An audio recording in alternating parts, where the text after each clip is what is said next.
இயேசுவின் ஜெப கோபுரம் ஊழியங்கள் வழங்கும்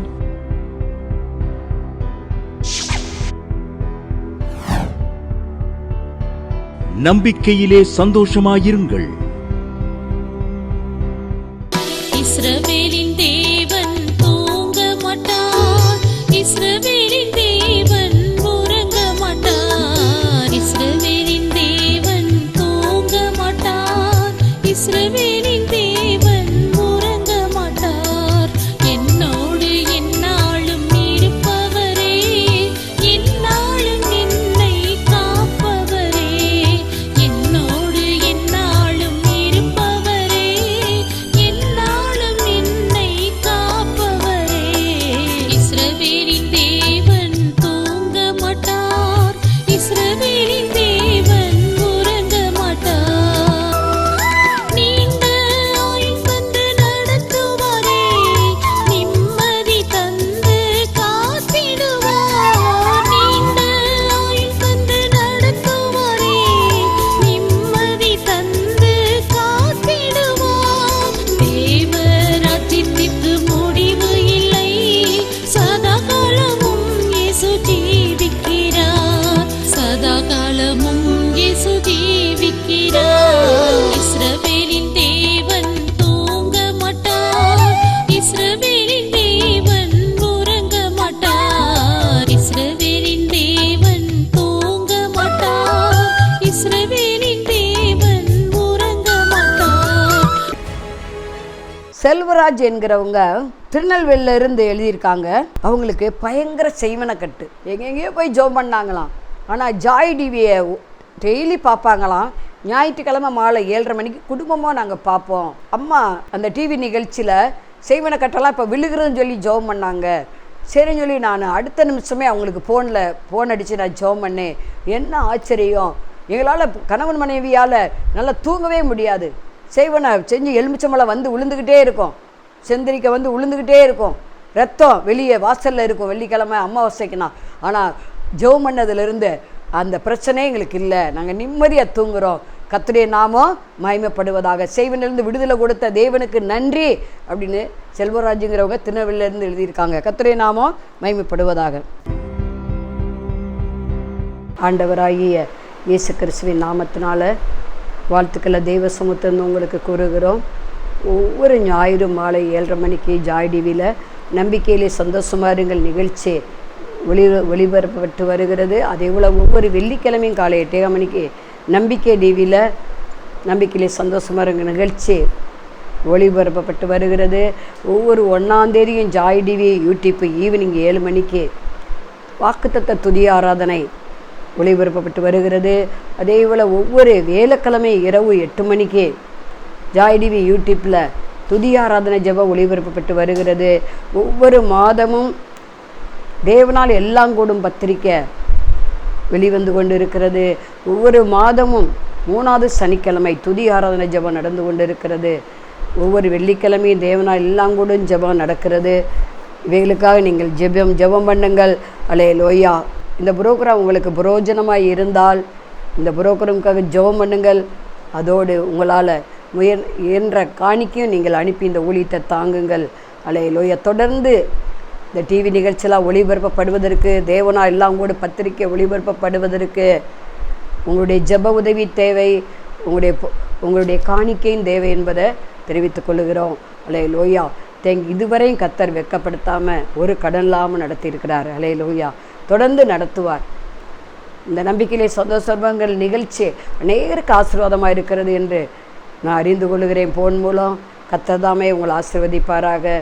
தலையை தாழ்த்தி ஜெபம் பண்ணுவோம். பரலோக பிதாவே, நாங்கள் ஸ்தோத்திரிக்கிறோம், துதிக்கிறோம்.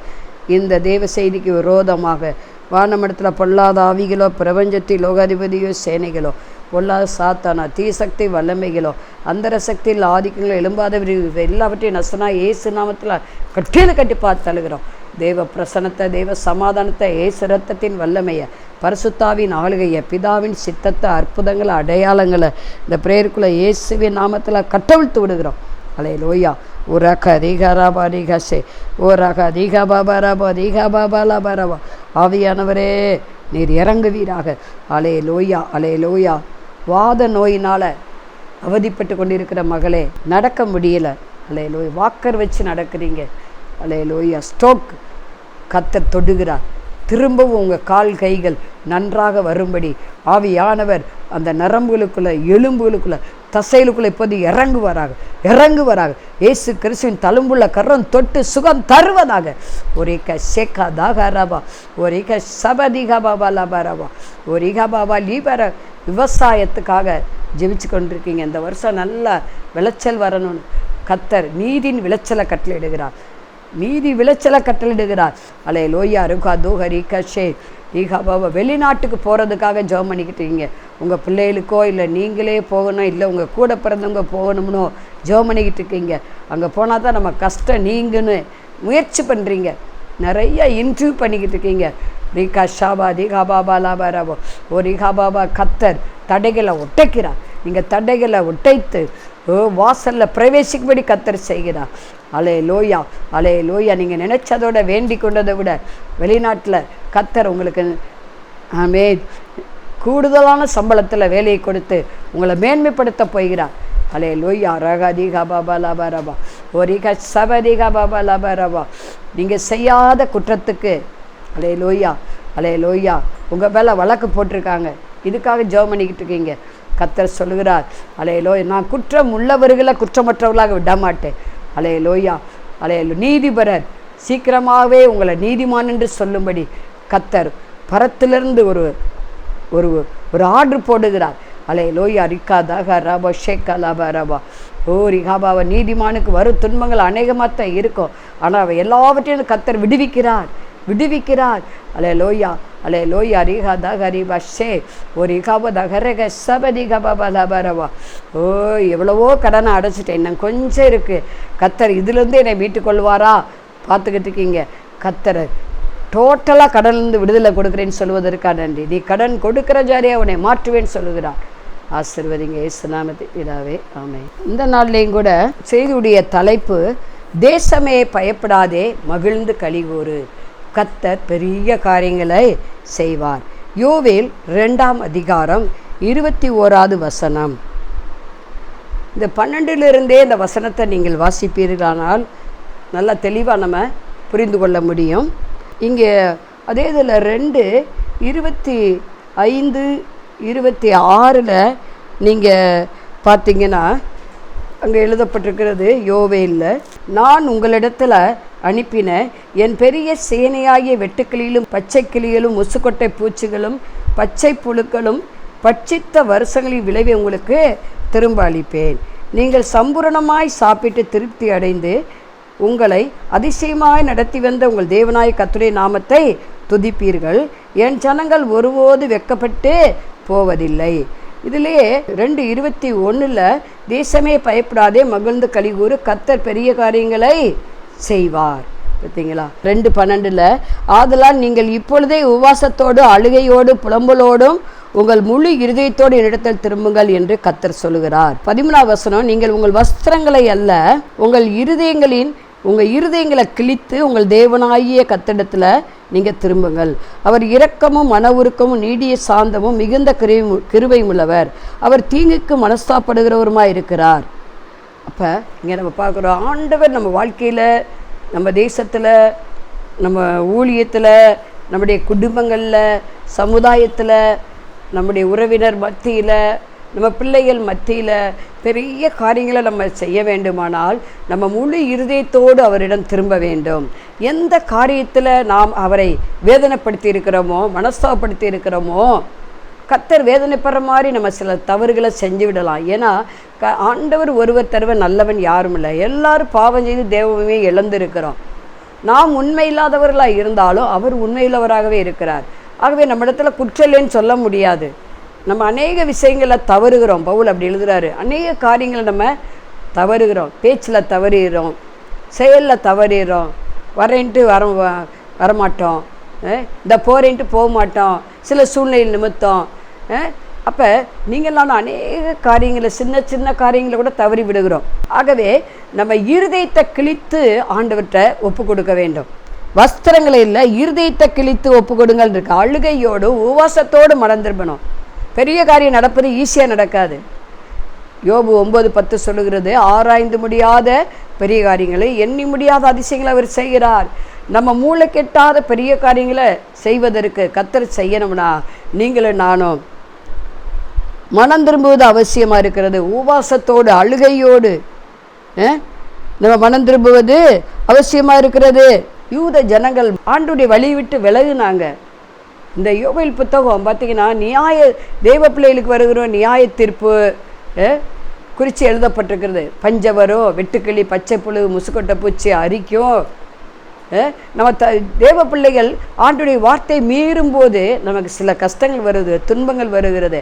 அதிலிருந்து நாம் தப்புவிப்பதற்கு என்ன செய்ய வேண்டும்? அழுகையோடும் உபவாசத்தோடும் கர்த்தரிடத்தில் முழு இருதயத்தோடு திரும்பணும், உணரணும்.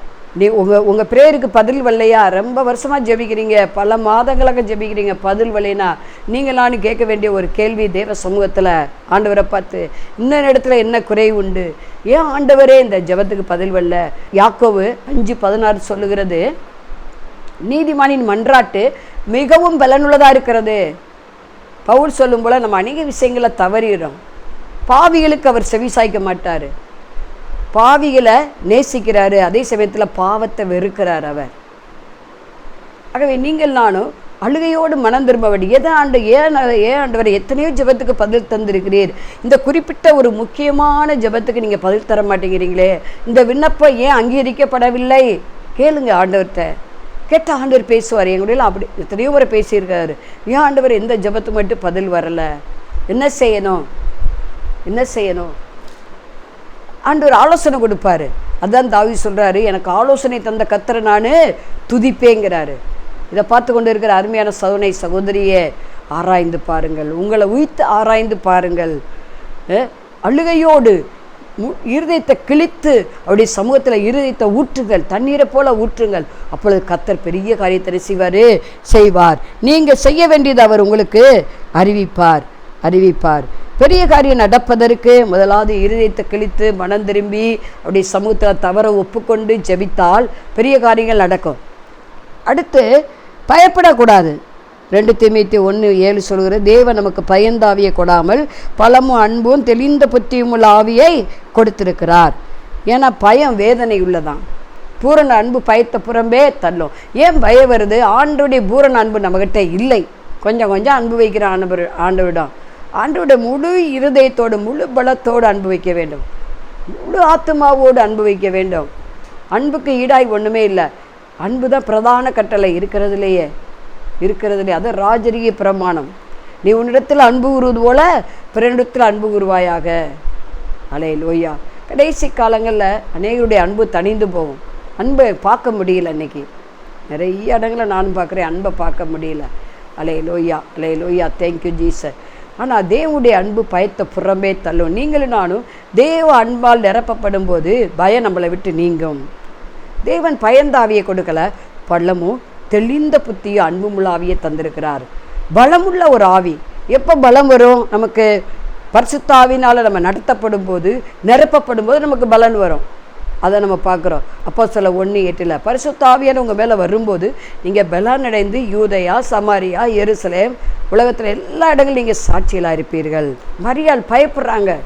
இயேசு என்ற குமாரன் நீ பெறுவாய் என்று காபிரியில் தூதன் வந்து சொல்லும்போது, உலகத்தின் பாவங்களெல்லாம் அவர் நீக்க போகிறாரு, பாவங்களை மன்னிக்கிற இயேசுவோ வயிற்றில் பிறக்க போகிறாரு, அவர் பரிசுத்த ஆவியினால் நிரப்பப்படுவார் சொல்லும்போது அவள் பயப்படுகிறாள். இந்த வார்த்தை எப்படிப்பட்டதோ? உடனே உன்னதமாவுடைய பலன் உண்மையில நிழலிடுங்கிறாரு தூதன். அப்போ இதை பார்த்து கொண்டு இருக்கிற அருமையான சகோதரியே, உங்கள் பூரண அன்பு பயத்தை புறம்பே தள்ளும். அந்த பூரண அன்புனால் நீங்கள் நிரப்பப்படுங்க. பூரண பலத்தால் ஆண்டவர் உங்களை நிரப்ப விரும்புகிறார். பயம் நீங்குகிறது. பயப்படாமல் இருந்தால் ஆண்டவர் பெரிய காரியங்களை செய்வார். ஏன்னா பயம் வேதனை உள்ளது. பயம் எப்படிப்பட்டதா? வெளிப்படுத்தின விசேஷம் 21:8 சொல்கிறது, பயப்படுகிறவர்களும் அவிசுவாசிகளும் அருவருப்பானவர்களும் கொலைபாதகரும் விபச்சாரக்காரரும் பொய்யர் அனைவரும் 2ஆம் மரணமாகிய அக்னியும் கந்தமும் எரிகிற கடலிலே பங்கடைவார்கள். பார்த்தீங்களா? அதனால பயம் வேதனை உள்ளது. பயப்பட்டால் நம்ம பரலவும் போக முடியாது. தெரிஞ்சுக்கோங்க. ஆண்டவருக்கு பயப்படணும். இதோ நான் ஆண்டவருக்கு அடிமைன்னு பயப்படலாம். பயப்படுதலுக்கும் கர்த்தருக்கு பயப்படுதலுக்கும் தாழ்மைக்கு வருகிற பலன் ஐஸ்வர்யம் மகிமையும் ஜீவனமாமே என்று நீதிமொழி 22:4 வாசிக்கிறோம். கர்த்தருக்கு தான் பயப்படணும், மனுஷருக்கெல்லாம் பயப்படக்கூடாது. தேவையில்லாமல் மனுஷருக்கு பயப்படுற பயம் கண்ணியை வருவிக்கும், அப்படின்னா துன்பத்தையும் துயரத்தையும் வர வைக்கும். இதை கேட்டுக்கொண்டு இருக்கிற அருமையான சகோதரியே, கர்த்தர் உங்கள் வாழ்க்கையில் இந்த மாதத்தில் பெரிய காரியங்களை செய்ய விரும்புகிறார். இந்த வசனம் எக்காலத்துக்கும் ஏற்றதாக இருக்கிறது. நமக்கு இயேசு இருந்தவர், இருக்கிறவர், வருகிறவர். ஆகவே இந்த வாக்குத்தத்தம் நிறைவேறுவதற்கு முதலாவது இருதயத்தை கிழித்து மனம் திரும்பி என்ன குறை உண்டு என்று ஆண்டவர்கிட்ட கேட்டு நம்ம மனம் திரும்ப வேண்டும், பெரிய காரியங்கள் நடக்க. ரெண்டாவதாக நம்ம பார்க்குற பயப்படக்கூடாது.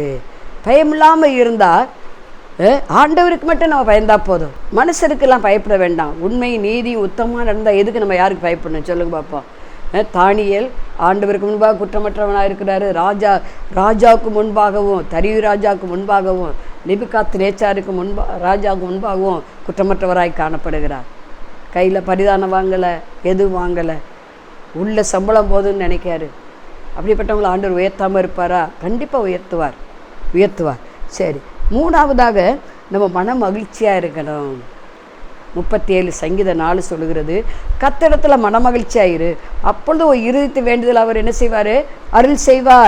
அருள் செய்வார் என்று பார்க்குறோம். சங்கீதம் 18:35 சொல்லுகிறது, உமது காரணி என்னை பெரியவனாய் மாற்றும். பார்த்தீங்களா?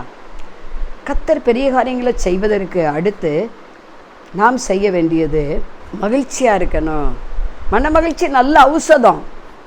பிலிப்பியர் 4:4 சொல்லுகிறது, கர்த்தருக்குள்ளே எப்பொழுது நீங்கள் சந்தோஷமாக இருங்கள் என்று உங்களுக்கு மறுபடியும் சொல்லுகிறேங்கிறாரு. ஹேப்பியாக இருங்க, ஆண்டவருக்குள்ளே ஹேப்பியாக இருங்க. அல்லேலூயா. அகத்தின் அழகு முகத்தில் தெரியும். செபிக்கிறவங்க முகம் எப்போதும் சிரிப்பாக இருக்கும், உம்முனே இருக்க மாட்டாங்க, கடுகடுன்னு இருக்க மாட்டாங்க. ஏன்னா ஒரு மன்னிக்கிற உள்ள அவங்களுக்குள்ளே இருக்கும். மன்னிக்கரில் தயபெருத்தவர் அவர்களோடு கூட இருப்பார். எதிராளிகளை நேசிக்கக்கூடிய உள்ளமாக இருக்கும். அப்போ தான் மகிழ்ச்சியாக இருக்க முடியும். கர்த்தருக்கெல்லாம் மன மகிழ்ச்சியாக இருக்கணும், அதை ஈஸியாக எடுத்துக்கணும். சிலர் பாருங்கள், வம்பு சண்டைக்கு போக மாட்டேன், வந்த சண்டை விட மாட்டேன்பாங்க. அவங்க ப்ரேயர் பண்ணுறதே வேஸ்ட்டு. நான் ஒரே வார்த்தையில் சொல்லுறேன், ப்ரேயருக்கு வரும்போது ஏதாவது ஒரு சமாதான குறைவு யாராவது உண்டாக்குனாங்கன்னா சரி, நீங்கள் ப்ரேயருக்கு வர்றதே வேஸ்ட்டு. எல்லாரோடையும் கூடியமான அளவு சமாதானம் இருங்கள் இருக்குது. மன்னிக்க கற்றுக்கிடணும். மாம்சந்தான் மன்னிக்காது. மாம்சத்து கிரிகள், கோபம், எரிச்சல், பொறாமை, விபச்சாரம், பகை, விரோதம், ஒரு 17 காரியங்கள் கலாத்தியரில் எழுதப்பட்டிருக்கு. 5ஆம் அதிகாரம் 17, 18, 19, 20 வசனங்கள் நீங்கள் பார்க்க முடியும். இவைகள்லாம் இருக்கக்கூடாது. யாரும் ஃபாதர் பாடுறாருல, யார் மேலும் கசப்பு இல்லைப்பா, எல்லாருக்காகவும் நன்றி சொல்வேன், கூடிய மட்டும் எல்லாரோடும் சமாதானமாக இருக்க கற்றுக்கிடணும். அதுதான் மறுபடி பிறந்த அனுபவம் உள்ளவர்கள். ரட்சிக்கப்பட்டவர்களுக்கு அடையாளம் அதுதான். கசப்பை வச்சுக்கிட்டே இருக்கக்கூடாது. கசப்பான வேர் ஊன்ற விடக்கூடாது. ஒருத்தர் மேலே கசப்பு இருக்குன்னா அது அப்படி ஒன்று எடுத்து போயிடணும். நல்மனம் பொருந்திடணும். நேருக்கு நேராக பேசி மனம் திரும்பிடணும். யாரையாவது நம்ம காயப்படுத்தியிருந்தோம்னா அது நமக்கே தெரியும். நல்லா ஜெபிக்கிறவங்களுக்கு தெரியும், பரிசுத்தாவினால் நடத்தப்படுறவங்களுக்கு தெரியும். ஐயோ நம்ம காயம் உண்டாக்கிட்டோம், ஐயோ அப்படி நம்ம பேசியிருந்திருக்கக்கூடாதே அப்படின்னு நமக்கு நாம உணர்த்தப்படுவோம். உடனே நம்ம சாரி கேட்டு நல்மனம் பொருந்திடணும். ஆண்டவற்றையும் மற்றவங்ககிட்டையும் நம்ம என்ன செய்யணும்? மனசாட்சியை காத்துக்கொள்ளணும். அப்போ தான் நமக்கு மகிழ்ச்சி பொங்கி வழியும். மன மகிழ்ச்சியாக இருக்க முடியும்.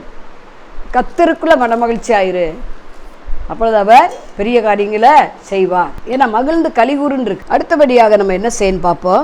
முதலாவது இருதயத்தை கிழித்து மனம் திரும்பி உபவாசத்தோடு அவருடைய சமூகத்தில் அழுது ப்ரேயர் பண்ணும்போது பெரிய காரியம் நடக்கும். ரெண்டாவது அவருக்கு பயந்து நடக்கும்போது பெரிய காரியம் என்ன செய்யும்? நடக்கும். மற்றவங்கள பார்த்து பயப்படக்கூடாது. சிலருக்கு பாருங்கள், கரப்பாம்பூச்சை பார்த்தால கூட பயம், அப்படிலாம் இருக்கக்கூடாது. பள்ளியை பார்த்தா பயம், ஒரு கட்டெரும்பை பார்த்தா பயம், ஒரு புராணை பார்த்தா பயம், அப்படிலாம் பயப்படக்கூடாது. அல்லேலூயா, தேங்க்யூ ஜீசஸ். அப்புறம் எப்படி பெரிய காரியங்கள் ஆண்டவர் செய்வார். அடுத்து மூணாவதாக மன மகிழ்ச்சியாக இருக்கணும். என்ன இருந்தாலும் நன்றி ஆண்டவரே, யார் கைவிட்டாலும் நன்றி ஆண்டவரே, ஹாப்பியாக இருக்க கற்றுக்கிடணும். இன்றைக்கி சாப்பாடு இருக்கா, சோத்திரம், மகிழ்ச்சி. இல்லைனாலும் சோத்திரம், ஒன்றும் பிரச்சனை இல்லை. கூப்பிடுகிற காக்கை குஞ்சுகளுக்கே ஆண்டவர் உணவளிக்கிறார், நமக்கு தரமாட்டாரா? காட்டு புஷ்பங்களுக்கே விதவிதமாக உடுத்துகிறவர் நமக்கு உடுத்து வைக்க மாட்டாரா? கண்டிப்பாக உடுத்து வைப்பார். அல்லேலூயா. அடுத்தபடியாக நாலாவதாக கர்த்தருடைய வார்த்தைக்கு நம்ம கீழ்ப்படிய வேண்டும், வார்த்தையை மதிக்க வேண்டும். கர்த்தருடைய வார்த்தையை அப்படியே கீழ்ப்படிந்து நடக்கணும். 1 சாமுவேல் 15:22 அதான் நம்ம வாசிக்கிறோம் இல்லையா? பலியிடுவதை பார்க்கிலும் கீழ்ப்படிதலே உத்தமம் என்று பார்க்குறோம். இங்கே ஆதியாகமம் 26:13 ஈசாக்கு விருத்தி அடைந்து மகா பெரியவனானான்னு பார்க்குறோம். ஈசாக்கு எப்படி விருத்தி அடைந்தான்? ஆதியாகமம் 26:13, 12 வசனத்தில் நீங்கள் பார்த்தா தெரியும். ஈசாக்கு அந்த தேசத்தில் விதை விதைத்தான். கர்த்தர் அவனை ஆசீர்வதித்ததினால் அந்த வருஷத்தில் 100 மடங்கு பலனடைந்தான். அவன் வர வர விருத்தி அடைந்து ஐஸ்வர்யனாகி மகா பெரியவனான்னு பார்க்குறான். இதுக்கு ஒரு ரீசன் உண்டு.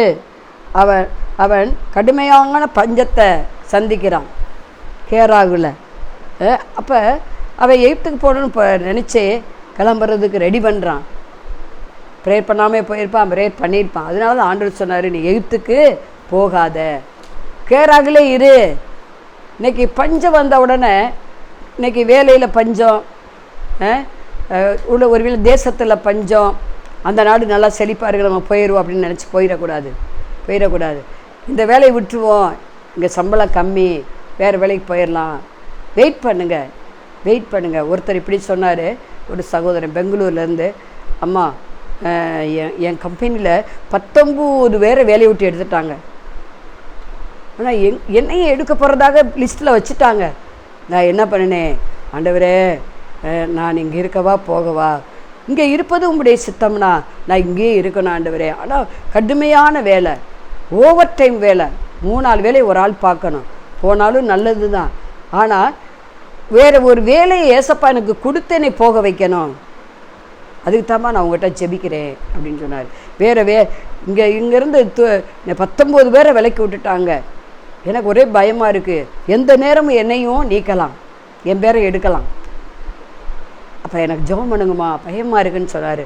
ரஞ்சினே, நீங்கள் நிச்சயம் கேராகலே இருப்பீங்க, இந்த இடத்துல இருப்பீங்க. அந்த கம்பெனி கொஞ்சம் நொடிச்சிருச்சு, ஆனால் சம்பளம் கரெக்டாக போட்டுறாங்க, அதனால் வேலையை ஆளை குறைக்கிறாங்க. அப்போ அவர் சொன்னார், நான் ஒரு மேனேஜர் போஸ்ட்டில் இருக்கேம்மா, வேலை சாட்சிதான், ஆனாலும் நான் இதை விட்டுட்டு எங்கே போகிறது, வேறு வேலை கிடைச்சா தானே நான் இதை மாற்ற முடியும் அப்படின்னு சொன்னார். நான் சொன்னேன், அங்கேயே இருங்க, கர்த்தர் உங்களை ஆசீர்வதிப்பார். அந்த மனுஷர்கிட்ட கர்த்தர் தயவுரகத்தை என்ன செய்வார், உங்களுக்கு கண்டிப்பாக கிடைக்க பண்ணுவார். ஈசாக்கு அந்த தேசத்தில் இருந்தான், அவன் போகணுன்னு தான் நினச்சான், ப்ரேயர் பண்ணியிருப்பான், ஆனால் அவன் போகலை. ஆண்டவர் இங்கேயும் உன்னை ஆசீர்வதிப்பேன்னு சொன்னார். அந்த பஞ்சத்தில் விதையை விதைச்சான், விசுவாசமாக விதைச்சான், ஆண்டோடைய வார்த்தையை நம்பி விதையை போட்டான். அது அவனுக்கு மட்டும் 100 மடங்கு பலன் தந்தது. எல்லா பக்கமும் பஞ்சம், எல்லா ராஜாக்களும் பஞ்சமாக இருக்காங்க, சாப்பாடு கூட இல்லாமல், எல்லா அமைச்சர்களும் சாப்பாடு இல்லாமல் கஷ்டப்படுறாங்க, எல்லா ஜாதி ஜனங்களும் கஷ்டப்படுறாங்க. ஆனால் இவன் அவன் 100 மடங்கு ஆசீர்வதிக்கப்படுறான். காரணம், ஆண்டை வார்த்தைக்கு கீழ்ப்படிந்து அந்த பஞ்சம் நிறைந்த அந்த ஊரிலே இருந்தான். கர்த்தர் அவனை ஆசீர்வதித்து உயர்த்தினார், பெரிய காரியங்களை செய்தார். அப்போ ஆண்டவர் சொல்லுவரை நம்ம இருக்கிற இடத்த விட்டு போகக்கூடாது. 4வதாக எஸ்தர் 9:4 மொர்தெகாய் ராஜாவின் அரண்மனையில் பெரியவனாக இருந்தான், அவனுடைய கீர்த்தி எல்லா நாடுகளும் பிரசித்தமாயிற்று. இந்த மொர்தெகாய் என்பவன் மென்மேலும் பெரியவனானான்னு பார்க்குறோம். ஏன்? அடுத்து 5வதாக நம்ம செய்ய வேண்டியது ஒரே ஒரு காரியம், மனுஷரை போய் பிரியப்படுத்தக்கூடாது, மனுஷர் காலையும் விழுகக்கூடாது. பாருங்கள், ஆமான் காலில் எல்லாரும் விழுகணும், எல்லா அமைச்சர்களும், எல்லா மந்திரிகளும், எல்லா அதிகாரிகளும் விழுகணும், எல்லா ஜாதி ஜனமும் விழுகணும். ஆனால் இதை விழுகலை. கர்த்தருடைய பாதத்தில் நான் விழுவேன், உன் கரத்தில் விழுவேனாக. தாவீது சொல்கிறார்ல, நான் மனுஷ கரத்தில் விழாதிருப்பேனாக. நான் தவறு பண்ணது உண்மைதான், எண்ணி இருக்கக்கூடாது ஜனங்களை நான் எண்ணிட்டேன் மீறி, என்னை மன்னிங்க ஆண்டவரே, நான் இப்போ மனுஷன் கரத்தில் விழாதிருப்பேனாக, கர்த்தருடைய கரத்தில் விழுவேனாகன்னு சொன்னார். அதனால் ஆண்டவர் வாதையை 3 நாளில் நிறுத்தினார் இல்லையா? கர்த்தர் நல்லவர். இங்கே நம்ம பார்க்குறோம், இந்த மொர்தெகாய் மனுஷன் காலில் விழுகலை. அதனால் சில இடுக்கண்கள் துன்பங்களை அவன் அனுபவித்தான். யூத ஜனங்கள் எல்லாருக்கும் ஒரு பயமுறுத்துதலை உண்டாக்குனான். ஒரே நாளில் எல்லாரையும் அழிக்கிறது 127 நாடுகளில் உள்ளதில். ஆனால் காரியம் மாறுதலாய் முடிந்தது. எஸ்தர் தாதிமார்களோடு ஜெபிக்கிறாள், மொர்தெகாய் வார்த்தைக்கு கீழ்ப்படிந்து தாதிமார்களை கூப்பிட்டு ஜெபம் பண்ணா. என்ன நடந்துச்சு? காரியம் மாறுதலாய் முடிஞ்சிச்சு. அப்போ நீங்களும் நானும் கூட மொர்தெகாய் போல் மனுஷ காலில் விழுகக்கூடாது. நமக்கு ஒரு பெரிய ஆபத்து வருதா, இக்கட்டு வருதா, சோதனை வருதா, சத்துரு போராட்டமா, சாபமா, விட முடியாத பாவமா, உபவாசித்து நம்ம ஜெபிக்கிறப்ப கர்த்தர் பெரிய காரியங்களை செய்வார். தாழ்த்தி ஜெபம் பண்ணுவோம். பரலோக பிதாவே, நாங்கள் சோத்தரிக்கிறோம். தேசமே பயப்படாதே, மகிழ்ந்து கலிகூறு. கர்த்தர் பெரிய காரியங்களை செய்வார். கர்த்தர் பெரிய காரியங்களை செய்வதற்கு நாங்கள் எங்கள் வேதனைக்குரிய வழி உண்டோ என்று நாங்கள் எங்களை ஆராய்ந்து நித்தி வழியில் நீர் நடத்தி செல்லும்படி நாங்கள் உபவாசத்தோடு உடைய சமூகத்தில் இருதயத்தை கிழித்து மனம் திரும்பி செபிக்க எங்களை ஒப்பு கொடுக்குறோம் ஆண்டவரே. அடுத்து 2வதாக நாங்கள் எதை பார்த்து பயப்படக்கூடாது ஆண்டவரே, நீ பெரியாரியை செய்வதற்கு. 3வதாக நாங்கள் மன மகிழ்ச்சியாக இருக்கணும் ஆண்டவரே. 4வதாக நீ இருக்க சொல்கிற இடத்துல கீழ்ப்படிந்து இருக்கணும் ஆண்டவரே. 5வதாக ஆமென் ஆண்டவரே, மனுஷ காலில் போய் விழுகக்கூடாது, உம்முடைய பாதவடியில் விழுகணும். அலே லோயா ராகா தீகாராபா ரீகசே ஓரிகா தேகாரபா சே ஓரிகா பாபா லாபா ரபா ஓ ராகாதே. கற்பப்பை பிரச்சனைனால பார்த்துக்கிட்டீங்க, அந்த பிரச்சனை இப்போது நீங்கிறது. இயேசு தொடுகிறார் தொடுகிறார் தொடுகிறார். வேதனை நீங்கி சுகமாயிருன்னு சொல்லுகிறார். பிள்ளைகளுக்கு அடிக்கடி பலவீனம் வருது, வியாதி வருது, சிக்காயிடுறாங்க, ஒரே ஆஸ்பத்திரி. கர்த்தர் அதை நிறுத்துகிறார். தேவாவர் அசைவாடுங்கப்பா. ஒரு காபாவாரி கதாகா ஒரு கை சேபாதகரபா ஒரு காபாபா லாபாரா ஒரு கை சே ஒரு கவுதகரபா ரிகாபாபா லிபாரபா. ஓ பிளட் அணுக்கள் கூடுவதாக இயேசுவின் நாமத்தினால பிளட் வெள்ளை அணுக்கள் கூடுவதாக. ஓ கர்த்தர் ஒரு அற்புதம் செய்வாராக. கால் வலி நீங்கி போவதாக. சரியாக தூக்கம் வரல பார்த்துக்கிட்டீங்க, நல்ல சுகமான நித்திரை உண்டாவதாக. ஆசீர்வதிங்க இயேசு நாமத்தை பிதாவே, ஆமென். மாணவர்களே, அதிசய கல்வாரி ஊழியங்கள் மூலம் ஒவ்வொரு மாதமும் தேவனால் எல்லாம் கூடும் பத்திரிகையை நாங்கள் வெளியிடுகிறோம். தேவ சமூக பாடல்கள் DVD, ACD இந்த பாடல்களை நாங்கள் வெளியிடுகிறோம். அதிசய கல்வாரி ஊழியம் இது தீர்க்க தரிசன ஜெப ஊழியமாக நடைபெறுகிறது. இந்த ஊழியங்களுக்காக ஜெபிக்க, காணிக்கையை அனுப்ப தாங்க மறவாதிருங்கள். ஜெபிக்கிற, கொடுக்கிற, உழைக்கிற உங்கள் ஒவ்வொருவரையும் ஆண்டவர் தாமே ஆபிரகாமை ஆசீர்வதித்தது போல சகல விதத்திலும் உங்களை ஆசீர்வதிப்பாராக. ஆமென். அன்பிற்குரியவர்களே, இந்த ஊழியத்தை உங்கள் காணிக்கைகளால் தாங்குபவர்களின் கவனத்திற்கு